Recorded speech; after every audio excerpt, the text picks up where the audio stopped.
having been on the Guardian set a few times and having seen you do some other stuff, I love this show. I think this show is so fun, and the character is really interesting. But what when you read it and made you think this is a guy, if I'm gonna play for a number of years, this is who I want to be?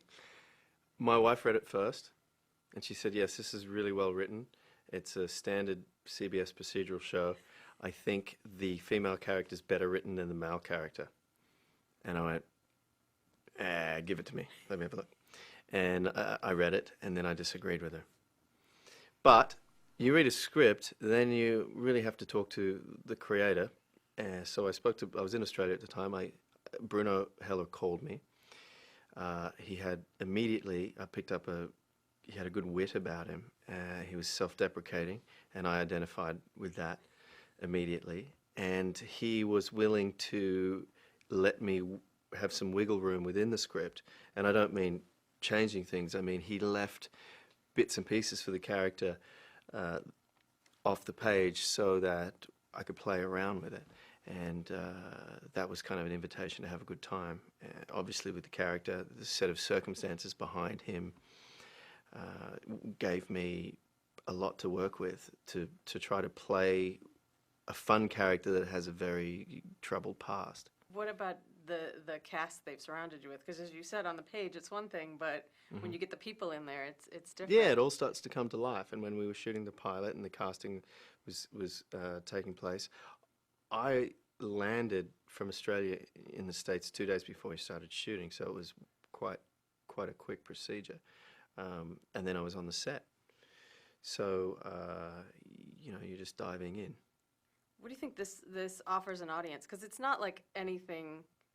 I mean, yes, it's a procedural, and we have a number of those, but this isn't really like anything I've seen. No. Well, I personally think that it offers a familiarity for the audience because it deals with all the classic beats of a detective story. It is in the same vein as Sherlock Holmes, but we have a guy that has incredible techniques as a mentalist to be able to observe and a good sense of humor as well, and a lack of regard when it comes to authority. So it's a good balance of the procedure that we know and love and the character which we learn about and learn to understand and identify his tics and his sort of signature moves. And you put those together and hopefully the audience becomes familiar enough with the character to know, oh no, this is gonna be funny when Jane does this, or I love it when he does that, or so on and so forth. But it's definitely a combination, and I think more of a throwback to shows like Columbo and Kojak and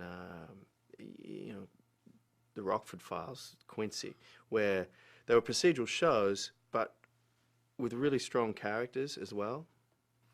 I like that we have the one issue, obviously, with what happened to his family that we know will kind of carry us along and we'll hit that beat on occasion. But it seems like there's sort of endless opportunities for storylines to take you through, multiple seasons.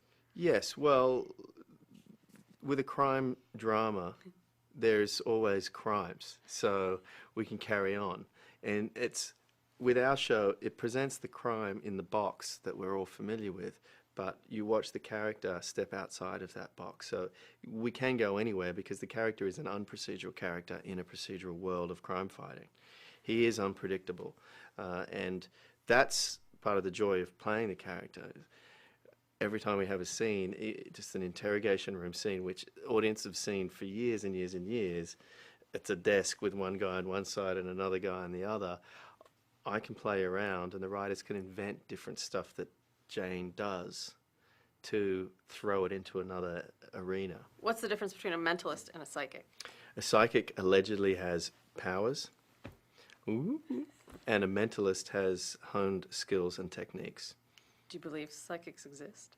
Do I believe psychics exist? Well, they're there. They're out there.